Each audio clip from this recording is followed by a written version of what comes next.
I am on the way to Rio Bravo, Mexico to have Thanksgiving dinner with my mom and my stepdad. People are like, what? Rio Bravo? How do you, isn't that dangerous? And I've been doing this for about 4 years, going down and have Thanksgiving dinner with my mom. Stayed a month, 2014, and had no problem. You know, I do know that there's issues going on down there. Jose Trevino told me that he used to do executive protection, taking these Chinese engineers down there to work on their power plant. He said he saw more death and devastation than he did in 6 months in Kabul, Afghanistan. But it's like anything, you know, it's you know, what you're doing, what you're attracting. You know, if you're not messing with the drug addicts or the prostitutes or the drug dealers, you're probably gonna be okay.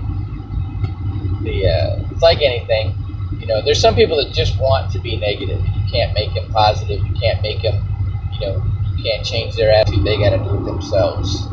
And if you try to, like, even flip the narrative, they want to complain, they want to lay their junk on you, and you try to change it. You know, I always would say, so how would you want it to be? And they ain't thought about it.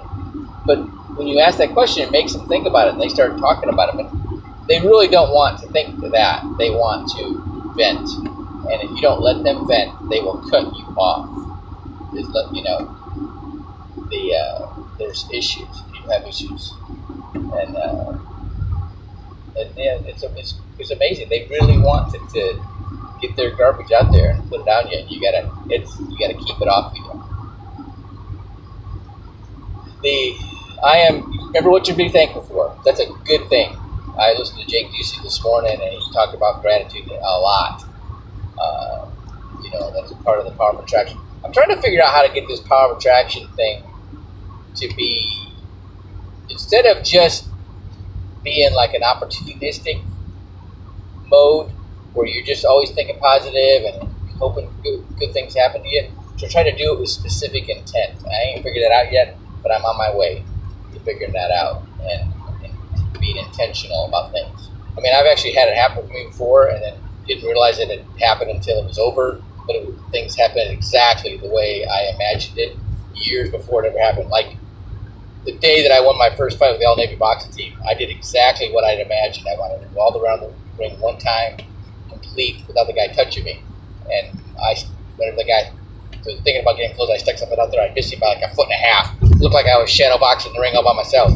And when I got to my corner, now I was ready to fight. And when that guy came at me, the first punch I hit him with, I hit him so hard, he flew across the ring in a sitting position and bounced across the ring.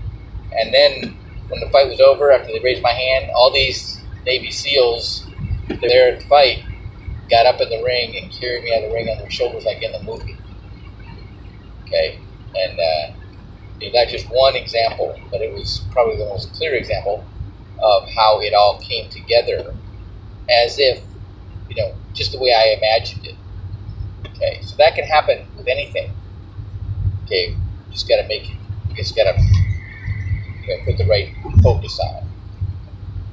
So with that said, you know, I'm learning